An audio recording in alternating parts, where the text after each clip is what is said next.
Welcome to the inaugural episode of Dollar Beer Night presented by Queen City Podcast, the show where anything can happen and probably will.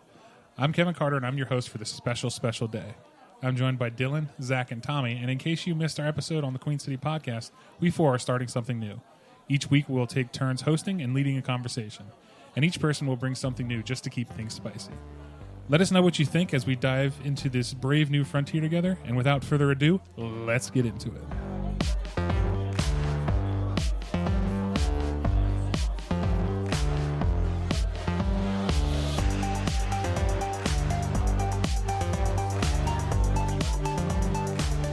Hey everybody, welcome to the Dollar Beer Night podcast.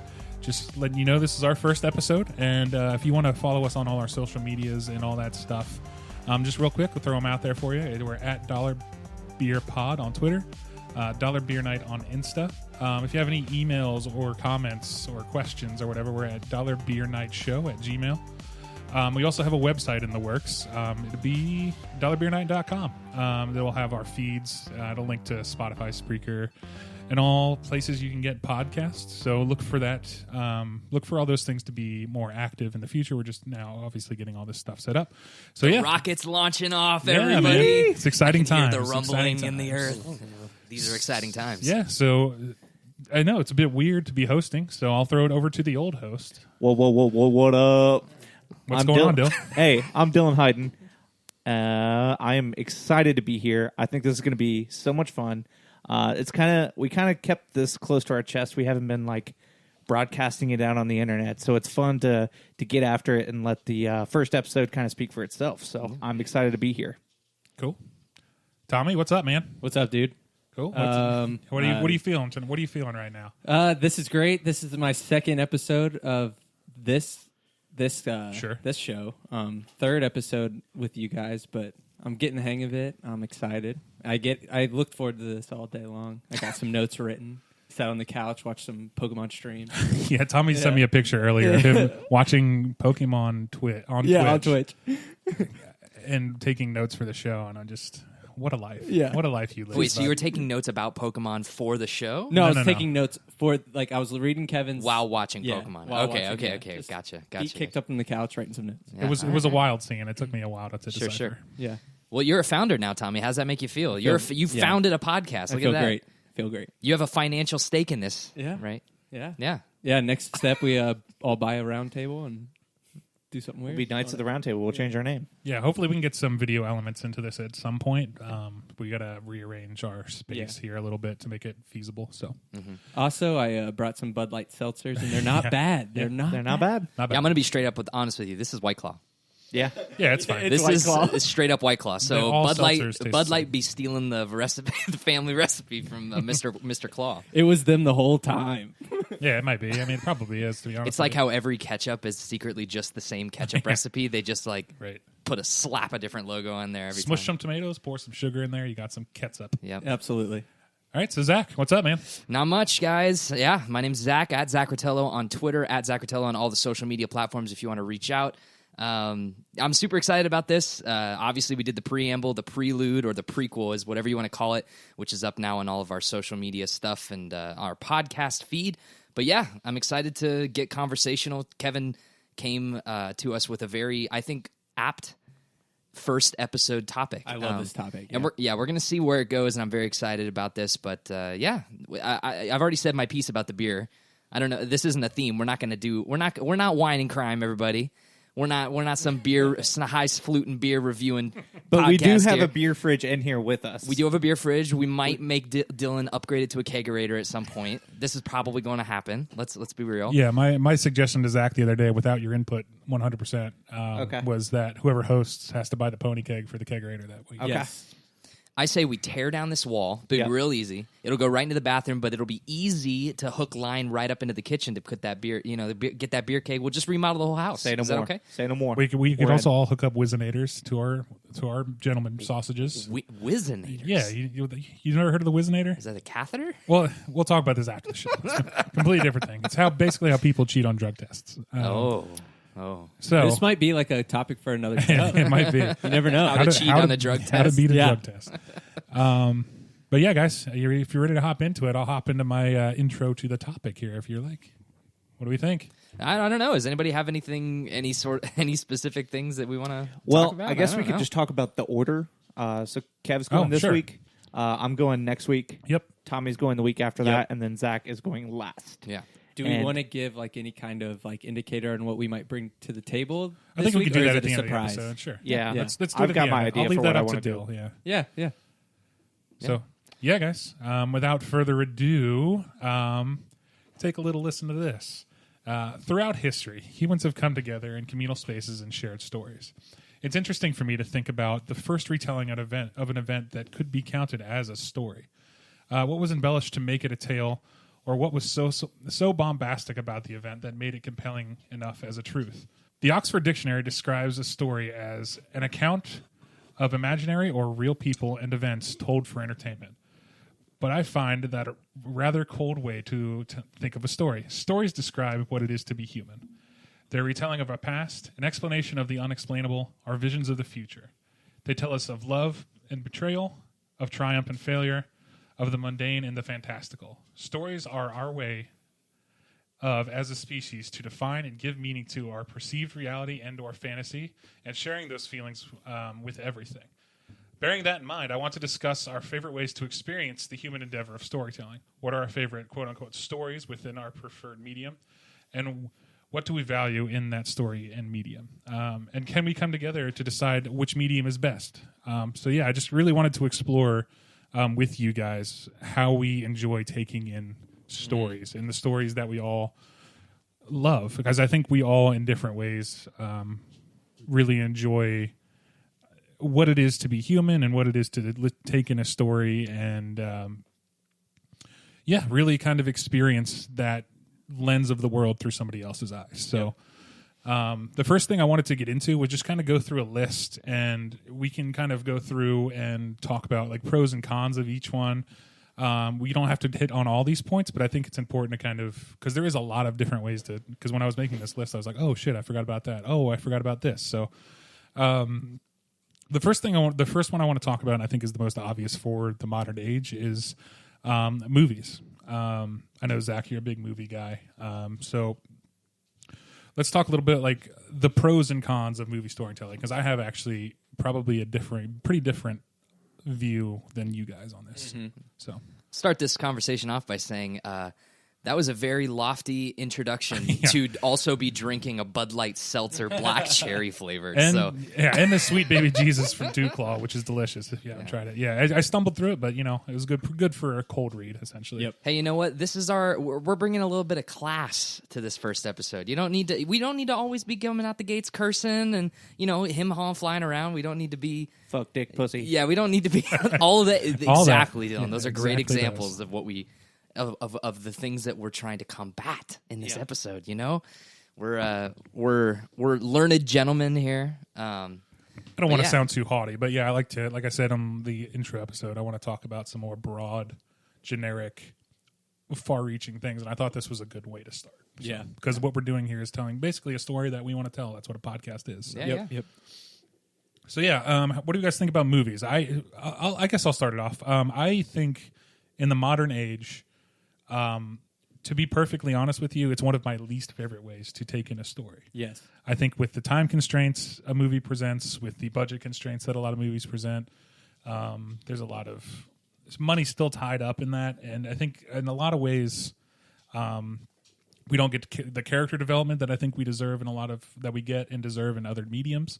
That being said, I love watching movies, and if a movie's done right, I think it's an incredible experience. Mm-hmm. I'm more impressed with the ability to make a story work within that 2 to 3 hour time frame than I am typically with the actual content of that story and the payoff of that story. So yes, I put like similar notes down for movies because I feel like if you're talking about canvas and a painter painting a canvas, like an artist only gets a small window, a small canvas with a movie. He doesn't get a lot of. Like, you can't make a movie like 10 hours or 40 hours or whatever, like a video game or something like that, or a long book. But, like you said, it's definitely like my least favorite, but I love going to the movies. Like, the event of going to the movies is something I like to do. It's just like a fun activity. But yeah, I think I agree with you on that. Like the limitations on it are extreme, but the storytelling is really what. I think really that awesome. a lot of that's in comparison to just the plethora of different ways we have now to consume story. So, again, movies are awesome. I love movies. They're some of my favorite stories ever told are movies. So, saying it's the worst isn't necessarily an indictment of the medium. It's just probably my least favorite way overall to consume a story. Now, just spoilers here. Looking ahead at this list, this is your least favorite of this entire list that you put down here. No. I'm asking Kevin. Least favorite no. way to tell a story? No, certainly not. Okay, so you were just speaking hyperbolic, that it was like on the lower end of your Yeah, favorite, sure. of, if the topic is stories, right? That's the topic. Sure. How to tell stories, how humans tell stories. Like, I mean, a lot of this is going to come from my background in movies, which is, I've said this back on the Queen City podcast, but I studied film for 5 years in college, and I never did anything with it except for, Drunk Man recreates the Dark Knight speech, which you can go watch on YouTube. # 5,000 views. Bless up. I almost said Joseph Gordon-Levitt, but I meant to say Detective Gordon.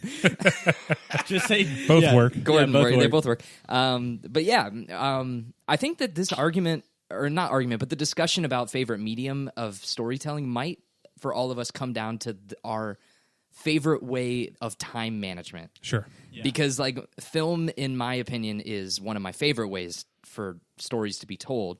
Because a lot of times, I'm just looking ahead at all the different things on this list, and, sometimes things can get padded, and that's where I start to lose interest and start to become passive with a story. Like, a really good story that can keep me engaged for 2.5 to 3 hours, to me, holds a lot of value compared to, like, a television show where, I'm trying to think of a really good example. Something like a Lost. Yeah, I was just about to say that. Lost is a perfect example. Where I think I think we might be coming at this from two different angles here, but I think that if you take the 6 seasons of Lost and take out the best parts and put them together, you'd have a much more concise and interesting and well-told narrative with less padding and less filler. And I think that that's what Lost suffers from, is that they, and that's why I think when we get to TV, we'll talk about that. But I think TV, honestly, might be one of my least favorite ways to tell a story because of networking and because of the logistics and the politics of TV. I think that when a director and a writer are able to flesh out a 2.5-hour film with really clear-cut characters and a focused story, that's where I tend to live. That's where I find comfort food in. Yeah. Jill, what do you think? I think going to see a movie in the theater is like timeless. It's one of those things when I'll never grow out of wanting to go see a new movie in the theaters. At the same time, I don't find myself wanting to watch movies at home unless it's like a mindless rom-com or something just to pass the time. But you don't watch. Do you catch up on movies at home, or do you just is that just something that doesn't entice you at all? For me, I'd rather get into a television show. Really interesting. Yeah. Yeah, I feel like a lot of people are getting that way too, and we'll talk about that when we get to the premium TV and Netflix and stuff like that. But I think those are all really good viewpoints on it. Like I said, I think there's something very magical about movies. I love the golden age of Hollywood and everything surrounding it. I think the experience of going to see a movie is really cool. Like I said, going to see Joker by myself was one of my favorite experiences I've had. So it's definitely something that I enjoy, but it's, again, just the medium of movie isn't necessarily my. There's some cons to it that, for me, the way I like to take in a story, don't necessarily fulfill for me personally. Sure. So, conversational podcast. Can I ask y'all what's the if it comes to mind, cool. If it doesn't, whatever. Name one of your top. But can you think of like the most enjoyable moment you've ever had at the movies? Like, what was your most enjoyable movie experience? Not just the movie itself, but like going to the movie, like going to the movie, waiting in line, like watching it. Who were you with? Like, what was the aftermath like? Do you have like a moment that sticks out? When my dad took me to see Star Wars Episode 1. Phantom Menace. Yeah. I don't remember what year it came out. Maybe 01. Does that sound about right? That sounds about right, yeah. I was 7 or 9 years old, and I think we went and saw it 2 or 3 times. It was just one of those things. You watch the trilogy and the whole build-up, waiting that long. It was just one of those cool things. And as a kid, you can watch a movie 100 times. You remember it vividly? Yes. Like, you remember seeing the movie in theaters for the first time vividly? Yep. Fuck, I don't. Really? I don't remember seeing episode 1 in theater. Like I And remember, I loved it as a kid. Jar Jar Binks was awesome. Oh yeah, Yeah, Oh, well, yeah. me as a little bit older of a kid when I saw it, me and my buddy went and saw it together, and my buddy Adam, and we both walked out of the movie, and we're like, "Man, that fucking sucked." Yeah. And like we both just looked at each other and just laughed, and like, I mean, we both liked it, but we realized that movie was hot garbage. Oh yeah. So I mean, it's again like rewatching the trilogy. I don't think it's as bad as I remember it being. There's some things I still like about it, but Ooh, that's a discussion for another time. yeah, it's really bad. Yeah, Truly. the original, like the episode 1 through 3. Well, two is the worst. One of the worst things I've ever seen. 2 might be one of the worst films I've ever seen in my Yeah. life. Not B movie, but not Right, like well, one of the worst B movies, but Maybe the worst AAA movie right, ever the made. big budget Padme block. could still get it though. Sorry, go Episode ahead. Oh, one, yeah. episode 1, Padme though. Yee. I don't know. Natalie Portman not trying her hardest in that film. Yikes. No, I don't remember episode 1 vividly at all. But if I had to pick a most memorable movie moment, sorry, did you have one, Tommy? I'm still trying to Trying to grab yeah, your mind. yeah. Avengers for me, like because that was like a culmination that was like 6 years in the building. At that point, we had like Iron Man 2, Captain America, Thor, and then there was like 1 or 2 extra side. The Incredible Hulk came out in that time, and it was like the start of something new that you didn't really realize what was happening. Man, if I could go back in time, like I don't ever remember being because like episode 7 is a contender, specifically saying about how alive it felt to be in that room. Like episode 7 was huge, Infinity War was huge. Even Rise of Skywalker, my midnight showing was like incredibly bumped. Like everyone's just like stoked to be there. But I'll never forget like the cheering and the applause. That was like one of the first times I'd ever like sensed that sort of like communal hype in a theater just for Avengers. I loved it so much. You love that. I hate that. I would fucking hate that. Oh really? Yeah. Same. For me, watching movies is a solitary thing, so that's why me going to see Joker by myself in a mostly empty theater was probably my favorite movie going experience. Sure. Where everybody was quiet, and there was one guy who laughed at things a little too loud that he probably shouldn't have. But for me, I wouldn't. shit's so I don't hard. like that communal aspect of movie going. Right. I prefer it to be a solid. I like to take things in Right. and think about them and ingest them as they come in, and not necessarily have a crowd reacting to it. Yeah, well, it's different for different films, right? It's like Avengers is at this point a monster truck. rally. Even that though, I would rather sit there and take that in and enjoy it for what it is. Interesting. So I don't enjoy loud and rambunctious crowds for a movie. It just doesn't. It kills my experience for it. So I mean, it's not saying that either one is right or wrong. It's just again personal preference. So. Yeah. Can we mention the fact that you told that person? Did we already talk about this? I don't know if we already talked about it on the show, but yeah, that was what I was going to say after Kevin was finished. Was that if you know me, I am the biggest asshole in the theater. Not asshole. I think I'm a justified asshole. I know I'm still an asshole, but I'm a justified asshole in my opinion. I can't stand people being rude at the theater. That's one of my biggest pet peeves. We could do a whole show on that shit. But it's like, so going to see the Avengers, I kind of knew what I was getting into. It's like it's a superhero movie. It's loud. It's obnoxious. It's people cheering when you see Thanos for the first time. It's like I just remember it being like electric. On the other hand, when I go to see, I'm trying to think of a good example. I remember seeing the Grand Budapest Hotel, which is one of my favorite movies of all time. But that's a quiet, very somber Wes Anderson film. And we had a couple that was like right behind us, like chitter chattering the whole time. And like they were like obnoxiously like gasping and laughing. And it was, this was before I got really courageous at the theater. But instances like that, it's like you kind of have to go in knowing what you're going to expect in terms of a crowd reaction. I'm fine with people cheering and clapping. I think that's fun. It enhances the experience for I me. hate it. Yeah, it doesn't matter the movie for me. I hate it. Sure. Yeah, same. I can't even think of a time like that it was my favorite. That's like what bugs me is like I can only think of the times that I've gotten pissed off at the theaters. Yeah, right. In the one that comes to mind, I think Zach has told the story on the Queen City podcast, but it was the Star Wars movie. I sat down, was super excited. Star Wars is back, and this guy behind me is like, "I heard Han Solo died," and I was like, "This is why I don't fucking come to the movies. Like, this shit sucks." Like, or on opening nights anyway. I'm like a person. I rather just like indulge it myself. I hate spoilers. I hate like human factors and things, and that's why my medium that I picked is.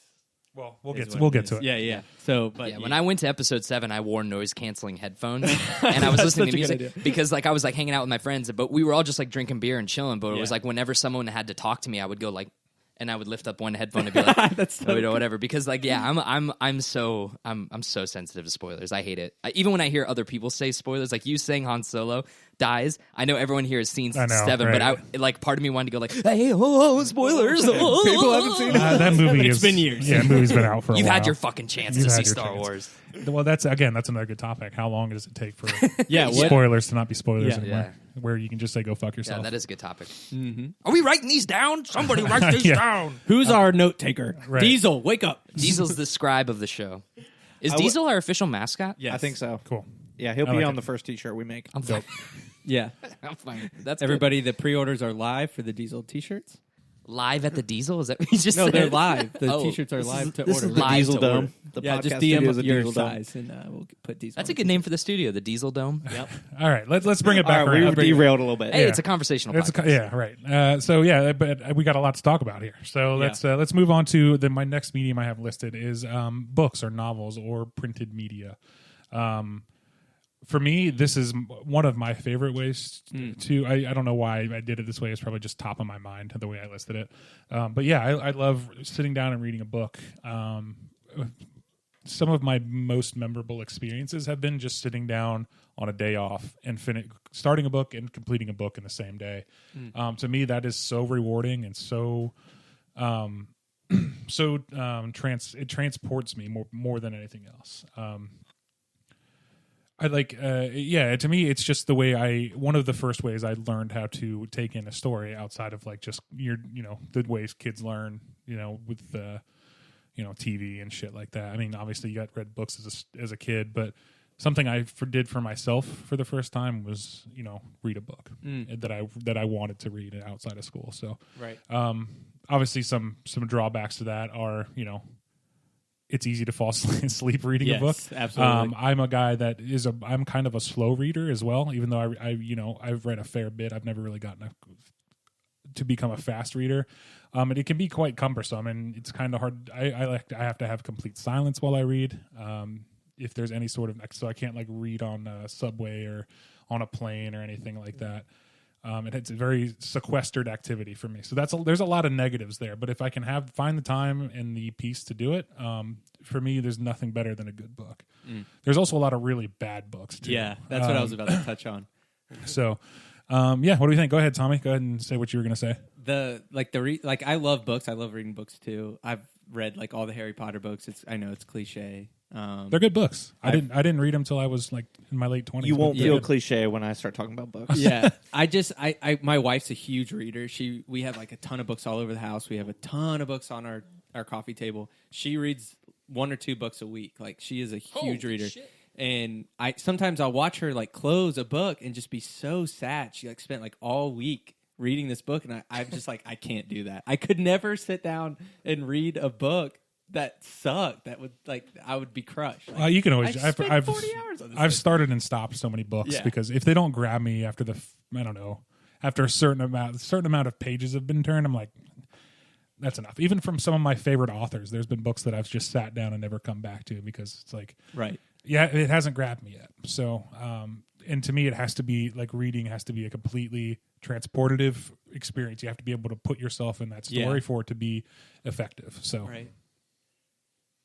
Anybody else? I have the least to say about this one. So if you want to go ahead and take the reign there, Dill Hyden. Dill, old power station Dill. What up? So Kevin and I actually talked about this a little bit. I wish I read more. Sure. I just don't know where to begin. I know what I like when it comes to The Bible. television. Yeah, I'll start with the Bible. good stories in there. There is good stories in there. So I just don't know, the last time I was like really into reading and I'm ready to take all my clothes off and be shamed down the hallway. But I was really into Nicholas Sparks novels. Hey, dude, don't be, That's don't be amazing. sad about that. I'm not sad about it. It's a matter of fact, and it actually got me a lot of ladies in high school. Yeah, so dude, I bet it did. I actually wrote my own Nicholas Sparks novel. Oh. No, I'm Oh, a it's bit of a amazing. novelist It's myself. so good. It's so Did good. you carry your like Nicholas Sparks books through the hallways to like flex? I like On a I little hid them leather strap. inside my, but I did read them in high school. I was, and not to like Did you see to Dylan? be got a that certain new person. I just really enjoy Nicholas Sparks a love story. Yeah, there's nothing wrong with that. I think some of my favorite stories are love stories. One of my favorite authors, Haruki Murakami, he's a Japanese author. One of his books, Norwegian Wood, is just a love story, and he's known for writing like super weird, like metaphysical, crazy shit. But this one is nothing weird happened. Well, I mean, some weird shit happens, but like nothing outside of the realms of like normal life. And it's just a love story, and it's one of my favorite novels of his. And it's just, love is something everyone can relate to, because even if you've never been in a relationship with another human, you've loved something, or you've loved a pet, or you've loved your family or something.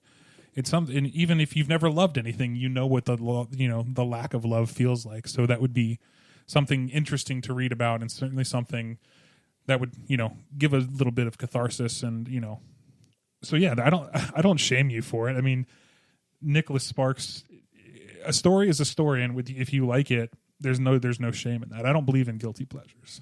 I think if you like something, you just like it. Exactly. Can we make an episode 50 or episode 100 milestone that we'll do a live reading of your story, Dylan, if we get enough listeners? Yeah, if we make it to episode 100, if we make it, we can read that shit. All right, I love it. We'll just make an audiobook of it. Yeah. And Zach, you said you had the least to say, so you're just not a big reader, I guess? No, not really. I used to be. I mean, when I was a kid, like you do those assigned readings in high school and like grade school, and that was like the bulk of the reading that I have always done in my life. Sure. For me, like the more total package things have always been most interesting to me. Like, not total packages in like, not saying that books are not a total package. Just say it's the most complete package you can get. I don't know. For me personally, like I love video and film and like music and writing and scenery and all of the senses kind of coming together, except smell. I'm not a huge 5D fan. You go to Shrek 5D or whatever, and it smells like a swamp. No, thank you. You know what I'm saying? But all the senses.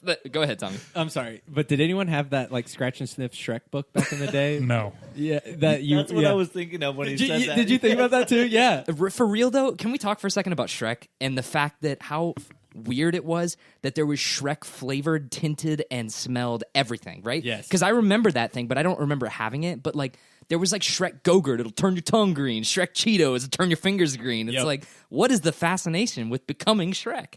I don't know. It's a good movie. It's objectively a good movie. Sure. So I love Shrek. Shrek 4 comes out this year, right? Shrek 4? Or what is it? Yeah, I thought they're bringing it back.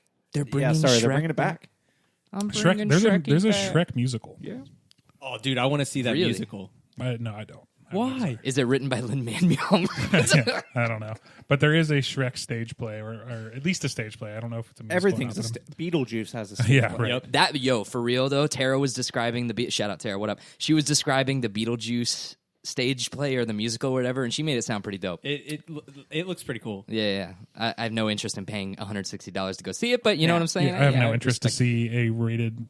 Is it rated R, the original one? Beetlejuice? Either way, it's pretty raunchy. I don't want to see that. He's very rapey. I can't remember if Beetlejuice came out before or after the PG-13 rating thing, because if it came before, it was definitely R, because there's some cursing in there. Yeah. But yeah, so if you guys like, I'm very much the same way where you guys were. I just did my assigned readings at school, and I wasn't super interested in doing it as a thing until my junior year of high school. And I discovered Cat's Cradle by Kurt Vonnegut. And reading that, it was unlike anything I'd ever read before, because it was very conversational. It was easy to read. I actually legitimately laughed out loud reading it. A lot of the concepts that were brought up in it were super interesting. And Kurt Vonnegut's one of the best to do it. I mean, he's well known for his satire and just overall ease of making something that should be hard to talk about very funny to talk about. Like Slaughterhouse-5 is about the one of the big events in Slaughterhouse-5 is the firebombing of Dresden, which is a terrifying, horrifying event, but that whole book is hilarious. So that's if you can find something like that, that will get you into really a better space, because then you can find other authors like that or other books like that. Like Catch-22 is a hilarious book. I mean, I think there's an Amazon or Prime show, Catch-22 now. I think so. So if you want to, if you watch that, I'm sure I haven't watched it, but I'll sure watch, because I love that book. I know this is me just turning into suggesting things that I like. Kevin's Book Corner. Well, no, I think these are all good entry level things. You could do Hitchhiker's Guide to the Galaxy. Oh, okay. Hitchhiker's fantastic book. Give it you on that. Yeah. Not a sign reading, but yeah. Catch-22 is on Hulu. Hulu. There you go. Hulu Thank now. you. Going. Oh, we're on Hulu now. Hulu now owned by Disney, majority stake. Interesting. Hulu, Disney Plus, ESPN Plus package. Have you heard about this? No, but I love Hulu. That kind of makes me sad. Well, once my Spotify Hulu thing runs out, I'm switching to the thing because you get ESPN Plus for free, and ESPN Plus streams a bunch of the fucking football games. Yeah. Right. Yeah. Why not get in on that shit? Yeah. Hitchhiker's Guide is another one of those. It's like very easy to read. It's short and it's just super funny. Like Douglas Adams is a really good, just comedic writer, and I've read his follow up to that, which is Restaurant at the End of the Universe, and it has one of my favorite comedic scenes in anything ever. It's so well done, and it's just so ridiculous. But for me, books, I get all the character development I want. They can be as long or as short as the author wants them to be. It's almost total creative control. Obviously, there's an editing process to cut stuff out and stuff like that, but it's the purest form of one artist's vision that you can get in a medium, and I think I enjoy that the most because I like unfiltered artistic vision. That's the way I write when I write poetry. I write it once, I look over it for like any spelling errors, and I don't edit it after that. Even if I feel like it could be better, I feel like it ruins the soul of what I was trying to say at the time if I go back and I try and quote unquote make it better. So that's what I enjoy about reading most of all. I feel like it's the most unfiltered view of the original artist's vision. So that opens up a whole nother can of worms because that is one of my favorite things to read is short stories and poetry. Yeah, I love poetry. Like short stories are like insane. Like I'm trying to think of like there's like a horror book that's compelled of like a bunch of short stories. Scary Stories to Tell in the Dark? Is that what I'm thinking of? I mean, that's probably the one with the super creepy covers from when you were a kid. Yeah. Those things Scholastic rocked. Book Fair. I would never buy them, but I would. Yeah, shout out to Scholastic. I would never buy them, but I'd go to the book fair and I'd look at the cover and go, "That's neat," and then put it down. And be like, "There's no way I'm reading this shit." They made a TV show with that, I think. They made a They movie. made a movie. That's what it and was. the movie yeah. was good. Was it? The movie was really good. You recommend it? I would recommend it. Is it adult enough? Because I was worried Yes, that and- those trailers made it seem to be like Riverdale, like they Riverdale. Yeah, Hey, Riverdale's good. And don't knock Riverdale, I'm not knocking Riverdale. or I'll make it the topic next week. I swear We to will God. all watch all seasons of Riverdale. You know what? I'm not against to watching Riverdale. If you recommend it, I will watch. Here's the thing: I want to do something that I don't want to do on this podcast. Oh, Yeah, wait and till I'll you make you get do ready. something you don't want to do. Get ready, folks. But yeah, it was a good movie, and I went in not expecting much. It was kind of one of those like, it's Thursday night. There's not much out right now. Let's go see it, and it was surprisingly very good. I think I'm going to watch that tomorrow morning. Nice. The last thing I'll say on books thing before we move off this one, I'm not sure if we have more to discuss on I this want one, but I would. to bring up two things. Okay, But I'll just say comic books in general. Yeah, Comic books and graphic novels. That's what I was going to say. Yeah, I didn't put that on here, and I thought about it as an oversight when I was driving over here. I was like, I fucking love comic books. Yeah, that's my. I've read so many graphic novels and comic books that I can't even name them all. Yeah, yeah, Batman Year One, I think, is necessary reading. I think the original Watchmen trade is necessary reading. I think it's a cool way. It gets all those things that you were talking about, Zach, where you get visuals and, Yeah, that's why writing. I like graphic novels. Yeah. So it ticks another box for you. Yes, So, exactly. Can I talk about my anxiety of having to read the bubbles and not knowing how to read them in order? Yeah, I think that's. Oh, yeah. Oh, fair. really? Yeah, Try reading a Japanese I have, like- one. I have. read it backwards. I told Kevin this before, but like I have extreme anxiety, even reading like comic strips. Like, which order do I read this in? There's a really, really good like explanation. You can Google it. I could probably pull it up, but it'll show you like how comics move and how they're designed and how to read them. I'm imagining young Dylan getting stressed out over Yeah. Garfield. I he's like, "Where's the lasagna? Which Monday suck. Who said that? Like, or just Family Circus, where it's one panel. He gets a bubblegum comic book. He's like, "Fuck! How do I read this?" No, I think that's valid though, because I get that a lot too. One of my favorite comics is the Max, one of the second generation Image comics, and it's fucking Sam Keith. His panels are a mess sometimes, but it's so interesting to look at. You can eventually figure it out narratively. But yeah, I get that because I get kind of lost in the sauce sometimes when I'm reading comics. But I do enjoy it as a medium to take in a story because the comic book industry, they didn't give a fuck for the longest time. Like there's a whole lot of different eras in comic books where you could do whatever the fuck you wanted, and it makes for some really cool and interesting storytelling. So, yeah, Yeah, comic books. Hell yeah. Can I shout out one of my favorite Yeah, comic go books ahead. real quick? there's a comic book called Headlopper, and it's about this like New York. Oh yeah, like, you told me about this. Yeah. This like it's kind of like a the Witcher kind of character. He's like this big buff like bearded man. And he's really good at, it's kind of like One Punch Man. He's like really good at getting clean head chops of like monsters and shit. And he kills this witch, and she's cursed her own freaking skull to stay alive after she dies. So he has to like babysit her head and carry it with him.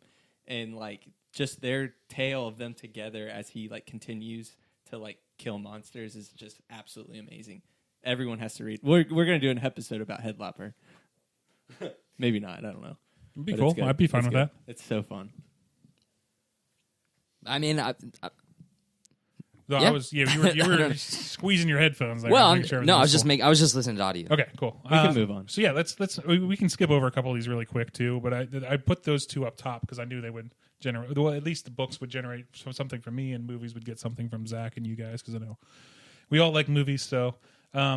Then I'll just put the next three together and we kind of break them down together. The next three I have are bingeable premium TV, so like Netflix and Hulu, where you have to pay for the streaming services. Non-bingeable premium TV, so like Showtime, where they release once a week. And then just regular old ass network TV, Regular ABC, CBS. ass. I'd like to go first. Sure, go ahead. Yes. Okay. I think we can all agree they each have their own Sure. place. Network TV is kind of dead. I think so. Can we agree? Is there anything you watch on a regular basis that's on network Other than television? sports? Not anymore. Stumptown is something I watch on a week-to-week How are basis. are you enjoying it? It's all right. There's some Okay. last week I thought I'll never watch this again, but then Netflix pops up and it says like it's on my now watching. It pops up, says new episode, and then I watch it. So that's kind of the way I watch it though. Like I don't wait and watch it at 9 p.m. on whenever it's on. But network TV, I kind of said this when New Girl got off air. I was like, that's probably the last time I'll watch a finale of a show. Yeah. Yeah. I love New Girl. Like on live on TV. But then you kind of get into the HBO, and I think HBO has the best one-off shows on TV, whether it's True Detective or whether it's Watchmen, which we all get erections every time we mention Sopranos, Watchmen. Wire. Sopranos, The Wire. Yeah. There's so many. 6 Feet Under is a good one. Yeah. 6 Feet Under. There's so many that you forget about until you start going through the list of series on there. It's incredible. And even the time I watched Game of Thrones was one of the best experience I've had watching TV, just for the person I was watching it with and how I watched it. And then Netflix and Hulu has its place. There's shows that whether you missed it when it was on network television or if it's a crime doc and you just want to drink it in. I like Netflix for the crime docs, but that's pretty much it for Netflix. Yeah, I'm a big fan of the docuseries that Netflix does. They do a really good job producing them. Every one I've watched so far, whether I'm really super interested in the situation or the story or not, it's always at least well told. Yeah. Did you watch the Aaron Hernandez one? I've watched the first episode. Oh, man. It's garbage. Good. Really? It's garbage. I liked it. I didn't like it. They talk about how gay he was a lot. Yeah, which I don't think matters. Proof to. Yeah. Anyway, yeah, that's kind of why I like Evil Genius, American Vandal. so good. A lot of the even like American Vandal is like a mockumentary, which is like I don't know. It's one of my favorite ways to tell a story. So anyway, so good. That's kind of my feelings on the three. Sure. I kind of like non-bingeable premium TV. I do mean, too. I'm looking at this list right now. Like some of the best times I had this past year watching TV or watching a series has been stuff like Watchmen or Mr. Robot, where I'm like watching it on a week-by-week basis, and then I have time to digest it and talk about it. And usually for these shows, I'm watching it with someone, and I really like that. With Watchmen, I was watching it by myself, and then I got to talk to you guys, which was also a cool experience. Game of Thrones, after every episode aired on the finale, my friends and I would get on a group conference call, and we'd be like, what the fuck? What just happened? Holy shit. And there's like a certain amount of specialness to that you necessarily don't get with binging. And I also really like that non-bingeable stuff, or that like series I'm just going to call them series. Sure. I don't know what else. It's funny, like at pop culture, we haven't come up with like a clear definition of the two I of think them. that's the cleanest one. It's just non-bingeable. Bingeable and non-bingeable. Yeah. It's just so funny that term has just come to such popularity in the last few years. But non-bingeable stuff keeps me regular. Like it helps me not like fall deep into a rabbit hole like I used to get. Like back when I was in high school and like early college when I had nothing to do except for blow off my homework and watch television, I would watch an entire season of How I Met Your Mother in one night, and I had seen it already. Yeah. And so now I'm becoming a little bit more responsible with my time and finding a show where it's like I'm so excited about. Carly and I just finished Fargo season 2 last night. We're about to start Fargo season 3, and then the new season of season 4 comes out in April, and that's a week by week show on FX.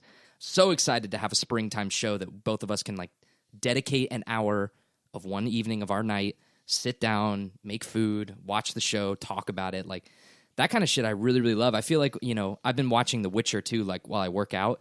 It's just not the same effect, even though that's not where I'm supposed to watch it. But, Is it any good? I've heard mixed reviews. I wasn't like enthralled by it. I think it looks really good. I think it's been extended already. They've offered it a second season. They have. I was so excited for it at first, and then I'm just...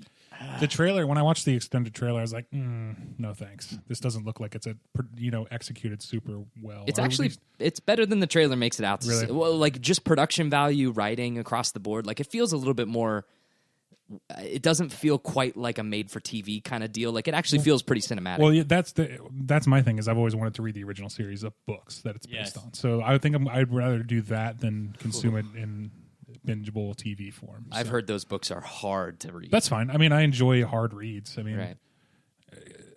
Yeah, I've read Russian novelists and they're unbearably difficult to read. But I enjoy the stories. So, I really want to read the books because the writer of the books fucking hates the games. And I love it. It's so funny. He fucking hates them. No way. Well, there was one quote that came out like it was. There's 3 of them. Yeah, he hates them. There was a quote that came out around The Witcher 3, the big one, the one that made CD Projekt Red a shit ton of money, where he was like, he was so like just dissatisfied with how the public only thought about the games and not about his books, and he was like, it's because of my books that the games are popular. Yeah. And it's like, not really. Yeah. Like, Has he been hanging out with Alan Moore or what? Right? Yeah, that's very apt. But no, it's like, yeah, that's an off topic. Because I feel like the books are. You're probably right. They're probably very dense and probably kind of bad. So I'm curious to see how different they are. He's Danish, right? So or Danish or Swedish? Some sort of Scandinavian guy. He's an ish. There's an ish at the end of his nationality. He's got a weird Z in his name that I can't quite place. So, but yeah, for me, I like there's aspects of all of them that I like. For me, I like the convenience of a bingeable TV show. Like for me, it's hard for me to get into a show if I can't be like, well, I can't watch this all in one night. Not gonna watch it. It has to be something. Bingo. It has to be something very special for me to get into it. If I know I have to wait. But on the other side of that coin, watching Watchmen and being able to talk about it reminded me of why I liked old network TV shows. Like when I was watching, like the finale, like the Not Penny's Boat episode of Lost was awesome to be a part of, and with so many people watching that, like. Yeah. There's to me moments like that are lost, like no pun intended, but but you don't get those big media moments that everybody experiences at the same time anymore because big network TV shows don't exist anymore, and those are so accessible to everyone. The other side of that coin that I think is like, it's just like how, I mean, this is my personal opinion. I know a lot of people don't feel the same way, but the way that it's evolved for me has been forums. Because I feel like even when I was watching Lost, I was still online on like NeoGAF and shit. Yeah, and sure. like people would talk about Lost, but it's not the same as soon as the final episode of Watchmen aired. Not only was I able to talk to you guys and like text you or like hang out with you the next day and talk about it, but I immediately hit the Reddit button. And there were instantly like thousands of comments of people like tossing out theories and opinions, and I could kind of like, this is a nice way to kind of like vent without actually having to like speak after the thing was over, and it helped me kind of like put my own thoughts together, hearing what other people had to say. Yeah, and that's the stuff I like about stuff like that is the kind of reaction. One of my favorite moments of me interacting with the internet was the Red Wedding episode of Game of Thrones, because I had read the books and I knew what was happening. So I think I've talked about this on the podcast before, where I logged into Twitter 10 minutes before and I just searched that tag and just watched the internet explode. It was fucking awesome. I was just, with this shit-eating grin, I was giggling.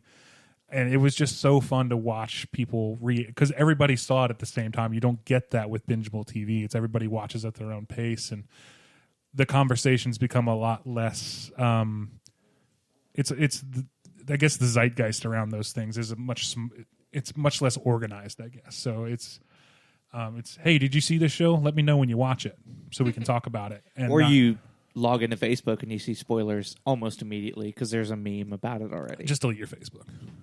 Well, yeah. Everybody's Facebook. Hashtag delete your Facebook. You know what I don't like right now is that I'm not a big Facebook user, but Instagram has updated their app to like every time you log onto it, it says Instagram by Facebook. By Facebook. And every time I see that, I kind of like shudder a little bit. Like, you know, it's whatever. Whatever. Delete them all if you're found. So I'm going to skip over this next one on the list because we know we have every single one of us, except for maybe Dylan to an extent, could really talk about this for a long time. I didn't get to talk about what shows Oh, shit. like. Tommy, I'm so sorry. Let's go. Let's hear it, buddy. I've been waiting. You got to assert yourself, bud. I wanted to be like, I wanted to give everybody their time. I apologize. Because Tommy. I know I might go like crazy once we get to a certain point. I really failed you as a host, and I want to apologize sincerely to you. I just want to make like 1 or 2 points. I want everybody to know that I'm crying real tears. I love binging shows.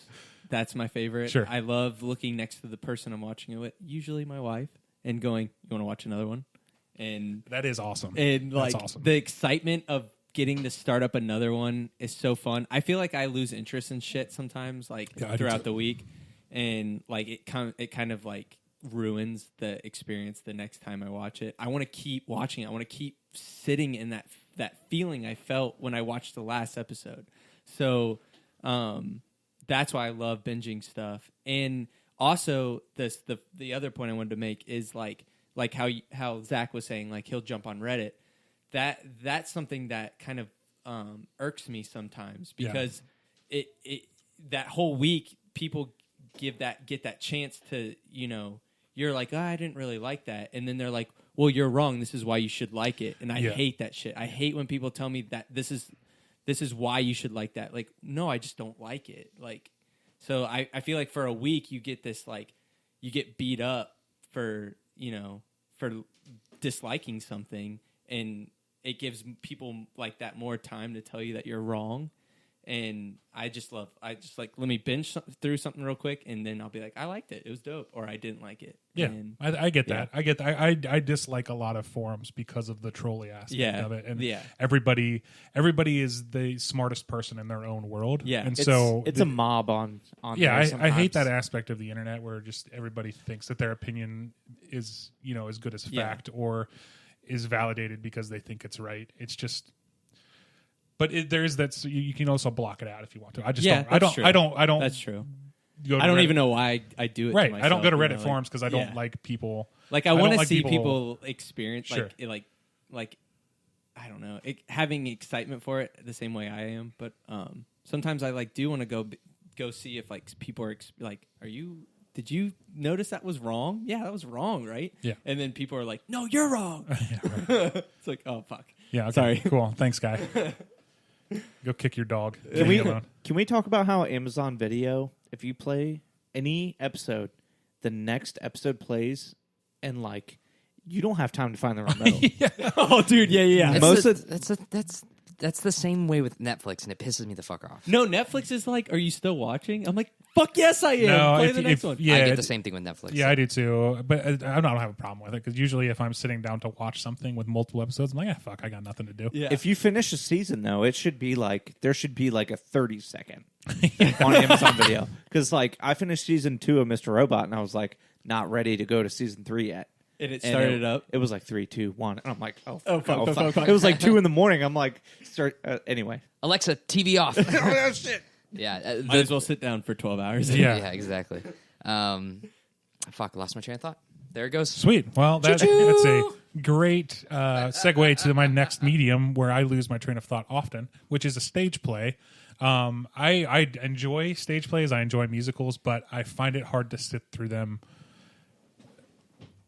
because Dylan, you perked right up, bud. Yep. You got something to say here? Did you? No, go ahead.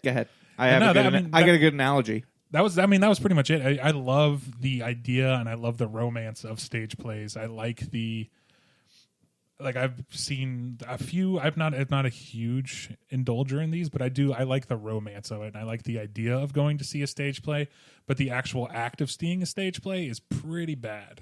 And getting a story that way is pretty bad. For me, stage plays is a lot like going to church. Sure.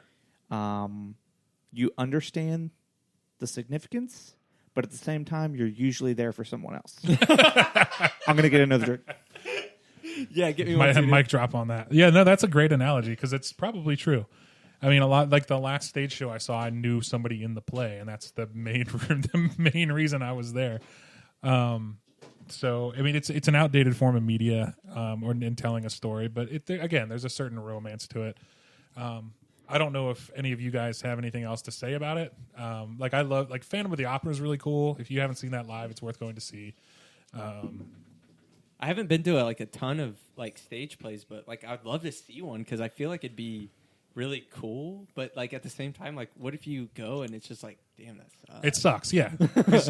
I mean, you could always just get up and leave, but just like any other, you can get up and leave a movie the same way. But there's something special about saying we're going to the theater. Yeah, I know. Well, when me and my wife went to New York, I was like, should we go to Broadway? And she's like, fuck no. Yeah, right. Fuck no. I was like, okay, cool. I probably would have said, yeah, sure, let's go see something. Yeah. Just a little show running for whatever. I know. Just to say, hey, I saw a show on Broadway. That's what it is. It's hey, I saw a show on Broadway. Yeah, you can say it. You never, nobody ever says I saw a good show on Broadway. Or I saw a bad show. I went to Broadway. Yeah. So, much like Dylan's analogy, I had to switch from a Bud Light Seltzer Black Cherry to a Pabst Blue Ribbon, and that's about how I feel about stage plays. Yeah. You're welcome. No, I've never gotten into them just because I don't have the money. I mean, you can watch. It is cost prohibitive. Yeah, it's I feel like a lot of these things I could experience in other ways. They have the film. I've seen Les Mis, in the film version. I've seen Cats, the original, the 1980 whatever it was, 1990 something. It ran forever, so sure, right, exactly. All apply. So a lot of those things, Phantom of the Opera, a lot of those big major ones I've seen in a different form, but the actual stage play thing, and then we read them in high school too. It's we read Shakespeare in high school, and it's you can appreciate it that way, but definitely bottom tier for me. I will say I appreciate the amount of talent it takes to be able to do that, do quick changes on stage, do that 3 times a night. Yeah. Holy shit. That just punched me right in the face. Amazing. Going from a seltzer water to PBR. This is also weirdly warm. It's just beer. It's always warm. Is it always warm? That's the secret. I'm always warm. But yeah, you can appreciate the talent it takes to do that. I couldn't do it. I couldn't remember my lines like that. I couldn't do that 4 times a night like they do sometimes. Yeah. It's insane the amount of talent it takes to be a stage actor. So I don't want to downplay it and say, it's just a shitty form of media, because it's not. It's really hard to do and do well. Some of the best movie actors. I mean, some of my favorite movie actors are stage actors. It's where they started. I want to see Hamilton live for the current cultural phenomena of it, just because I know that that's influential for a lot of people. I feel like that would be a cool one to see just for the historical aspect, looking forward, maybe 20 years, 30 years. I can look at my nieces and nephews or whatever and be like, yeah, I saw this famous thing that was a big deal back in the early 2000s. Here's why I will never see Hamilton, because I don't forget what rapper it was, but he was talking about it, and he's like, I can't believe we had to pretend those bars were good for the culture. And I was like, yeah, I mean, I get it. It's from what I've seen, it's yeah, he raps and stuff, and that's cool, but it's it's not good rap. No, it's like poetry rap. It's it's like spoken word. It's not even really good rap. Slam poetry though, because I don't know. It's to me, it's like a bastardization of what it really is. So again, it's what stage play is. It's an inflated version of whatever you're trying to convey, because you have to do it to a stage without really a whole lot of amplification. So. If you need to move on, Zach, I won't be offended. No. I'm not. I'm just. Your eyes are watering. This beer, it's like sucking on a cucumber and then all of a sudden sucking on a jalapeno. You know what I'm saying? Can I try it a little bit? Yeah, go for it. 2 very phallic images to suck on, but Yeah. Imagine both of them in your hand at the same time. Tastes pretty good. Switching Imagine back and forth. Put them in a magic bullet and drink it. I have something to say about stage plays. Oh, okay. I thought he was going to say, I have something to say about PBR. So if any of the listeners, tune in weekly, bi-weekly, they'll probably learn that I am a huge fan of Japanese culture, and I would love to see a kabuki. Yeah, me too. Yeah. Well, me and I are the same in that aspect. Yeah, I don't know much about it. We love Japanese culture. Yeah. So. Yes. Yeah, I would go see a kabuki play. I mean, Would I would probably hate it. I'm not going to lie. Yeah, true. But just for the experience. Again, it's for the experience of doing it. We would probably hate like a kabuki like theater show now, but would you want to like take a time machine to here? I'm on like the Wikipedia page. I'm like, well, here's my question to that hypothetical. Am I still the same person with all the same experiences I've already had? No. Then sure. Would you go sit at a kabuki? Yeah, because I wouldn't know anything. Yeah. Should we tell the listeners what a kabuki? No, I mean, I feel like it's in the pop culture mind People frame know. enough. And if you want to know, go look it Google up. it. The If you have any questions about kabuki theaters, you can email the show at dollarbeernightshow@gmail.com. Yeah, they just look so cool. Like in the art that inspired it looks so cool. Like it's revolutionary, and I would go to a kabuki theater. Sure. Dope. So yeah, again, I want to gloss over these next ones kind of quick. I don't know if we have a whole lot to say about them, but I think there's something to be said about like just somebody just sitting around in a group of people. I was waiting for this and telling a good story, or having somebody that had something happen to them, or they have a story of that they were told as a kid, and just having a communal, like, this is the primal way of storytelling. Yes. Around a campfire, telling a story. And having it be compelling enough to keep a small group of people engaged. So, I think it's cool. I don't experience a whole lot. I mean, doing this podcast is the closest thing I get to like an oral storytelling tradition. But I like the way that, I mean, that's where a lot of our shit comes from. I mean, that's why we don't have a lot of, like reference texts to like older like Mesopotamian like religions and stuff like that. It's because people didn't write, they just told it. Yeah, they didn't write it down. That's why like Greek mythology is one of the easiest ancient things to study because people wrote it down. You know what I mean? So I think there's something to that oral tradition and something cool and romantic about it. Yeah. So I think I mentioned this on like the first episode, but I find it like so satisfying to like just sit and listen to somebody passionately talk about something, and for them to passionately talk about something that happened to them, or like tell a joke about like a situation that happened with their life.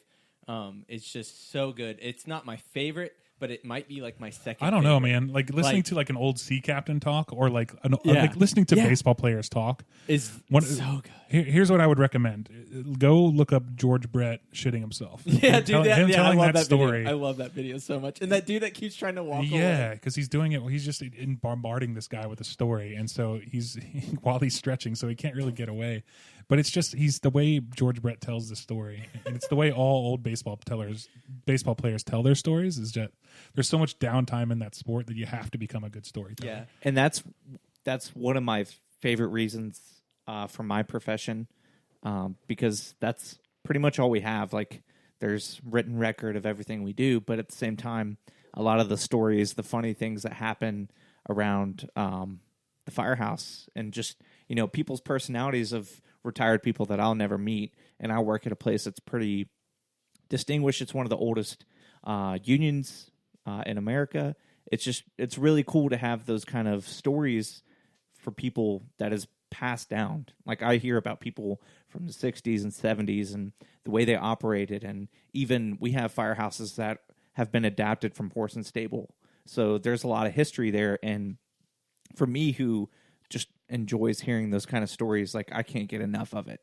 And you can learn from the history a lot, and at the same time, like, there's some funny, interesting things, like, what is my history going to be? What are people going to say about me when I go? Because that's, at the end of the day, when you go, all you have is stories. So I know I tell like tales of my cat Bob all the time. Like my grandpa, like, I mean, he's still alive, but like I always tell. I wonder what people, oh, my grandpa Tommy was a freaking idiot. He did this and that, and he's got these crazy stories he used to tell me. He started this podcast with his bros, you know, that kind of thing. Yeah. And the legend lives on. Well, yeah. Well, when Dylan was talking about like your own personal legacy, it reminded me of that. I don't know if it's what the quote is or what the specific thing is. But I like the idea of you don't truly die until somebody says your name for the last time. Yeah. I love thinking about like death that way and Yes. storytelling that way. So Yes. because it's true. I mean, you get to live on through the stories that are told about you, and you don't truly die until nobody talks about you ever again. And I think that's a cool way to look at death, and I think a cool way to look at storytelling in general. So, Zach, what do you think about oral storytelling? You guys have hit on all the major aspects. I think most of this plays in a podcast for me. Yeah, same thing. It's kind of folding those into one here. Podcasts, audiobooks, it's all kind of the same general idea. Audiobooks are a little bit different because it's just this. Go ahead. I got something to tickle Zach's fancy. Oh, well. Tickle me, Tommy. What's that? Tickle me What's deep. that Eddie Murphy movie we just watched? Oh, Dolomite. Dolomite. Yeah. Dolomite built his career, his comedy speaking, his comedy routine on listening to the stories of the homeless men in the area. That's dope. Yeah, Rudy Ray Moore's story of comedy is super cool, and it touches on a lot of what you just mentioned about like storytelling and about those kind of legacies being passed on. In that aspect, I think that is one of the coolest devices the movie uses to tell Rudy's story through the story of these other people. Yeah, those scenes with him sitting down and like, and like those stories of those guys, like, you know, I was in here, and they're rhyming to their stories. I was like, I want to sit and talk to these people. Yeah, and it's really cool. I mean, and I was talking earlier about unfiltered artist's vision. That is 100% whatever that storyteller wants it to be. It's unfiltered, unedited, and that's awesome. Like, speaking about that, like some of my favorite segments on the Chappelle Show are when Charlie Murphy tells his stories about hanging out with Eddie Murphy in the 80s and the celebrities he got. So and then they act it out. That's why Drunk History is such a good show, because it's these drunk people talking about their version of history. And it makes for compelling storytelling, because whether it's right or wrong or factual, it doesn't fucking matter, because it's enjoyable to listen to. So, absolutely. Yeah, and I would throw in stand-up comedy into this as well, where, you know, you have to go up in front of you could put that in stage play if you want, but I think it's more they're up there to tell a story and to keep you compelled with a story that they're telling that is and hopefully funny. So it's a campfire story with a 2-drink minimum. Yeah, right, exactly. So put that on a fucking t-shirt and smoke it. Put that on a fucking t-shirt. That's awesome. Wow, someone write that down. Diesel, wake up. We need a scribe. And then, Diesel's holding a pen with his paws, like half holding it, writing down. You do realize we can just listen to this. Yeah, that's what I was about to say. Oh shit, we're supposed to be recording. Yeah, God, I would just leave. Did you guys see that this podcast only had 3 listeners? So the last thing I want to talk about for the last big one is just the concept album. This was something I thought about like in the middle of the night, and I was like, oh shit, I need to add that to the list, because it is a way of telling a story, and I kind of enjoy it. Yeah. I think I have a really interesting story to tell about it, and it's in high school. I listened to it was in the early aughts, and I was into that edgy shit, like new metal shit. And one of the bands I liked was Power Man 5000, and I think it's When the Stars Revolt, or is the name of the album. And my best friend Adam, his older brother had stayed home from school that day, and we went over to Adam's house a lot after high school. We came back, and he was fucking jazzed about something. We're like, dude, what? And he's like, I figured it out. I'm like, what are you talking about? And he's like, that album is telling a story. And like each song is like it progressively tells the story of like a robot revolt, and it's fucking awesome. Yeah. When we listened to it, our minds were blown by it. We're like, holy shit, way to go, Power Man! Like, and it's a cool album. I mean, it's not anything mind blowing, but it was cool that we got to have that experience and listen to it and be like, holy shit, it is telling a story. That's really cool, because it's not something where an album is something where you don't necessarily tell a coherent story with a beginning, middle, and end. And so to experience something like that, especially at that time in my life, I was like, oh shit, this is a new thing that I hadn't even thought about. Another good example of a good concept album is Daft Punk's Discovery. I don't know if it was intended as that, but they released a full length animated version of that album called Interstellar 5555. I believe there's 4 5s. and it's awesome. There's no breaks in between either of the songs. The animation continues, and it tells a really cool, coherent like story of finding a lost love, and kind of reclaiming that and the loss and all that stuff. It's really cool. Like said, I don't think the album itself was intended to be a concept, but watching that film through the lens, there's no dialogue, it's just the music, and it's really, really cool, and it really kind of blew my mind. And honestly, that turned me on to anime more than anything. Was obviously there was Dragon Ball Z and stuff like that, but seeing that and just knowing that was something you could do blew my fucking mind. So yeah, cool. I like concept albums. I do too. A lot of times they're really bad and kind of cheesy. I like albums with like skits and yeah. Devin Townsend does a lot of like, I like his stuff, but it's kind of cheesy. I mean, I just like Devin Townsend as an artist, but he does a lot of concept albums that end up being kind of weird and cheesy, but they're designed to be that way as well. So, Zach, I don't have. Dylan, talk to me. Talk to me, Dylan. Talk to me, buddy. Talk to me. I wanted you to go. I feel like you always go last. Yeah, I feel like you always go last. I have nothing really to say about this one. Okay. I mean, I couldn't even name a concept record off the top of my head. Yeah, they're few and far between because they're dumb and hard to make, and it's just a stupid concept in general. No, I don't think it's a stupid concept. I think in general it is. It's like, well, the thing is that like, what is a concept record? Like, I grew up listening to albums. Like, we've talked about this before. My favorite way to consume music is by album. Yeah. Like, I understand why we are where we are with single culture, like releasing a single at a time. But man, I love listening to a song in the context of an album. I think that puts good perspective on it. And so, whether it's telling a story or not, I think that's cool. Yeah. Let's not talk too much about albums because next week will be a lot about albums. So, teaser. Already getting into music. Yeah. Big Cat. Was Iron Maiden, Metallica, they used to do like concept albums. Right? Sort of. They don't have like a stories. full concept album per se, but there's certainly like through lines in their songs that are telling a story. And then go on. No, go ahead. And then I also looked up. One of the things that came to mind was To Pimp a Butterfly. I feel like Kendrick tells a story during.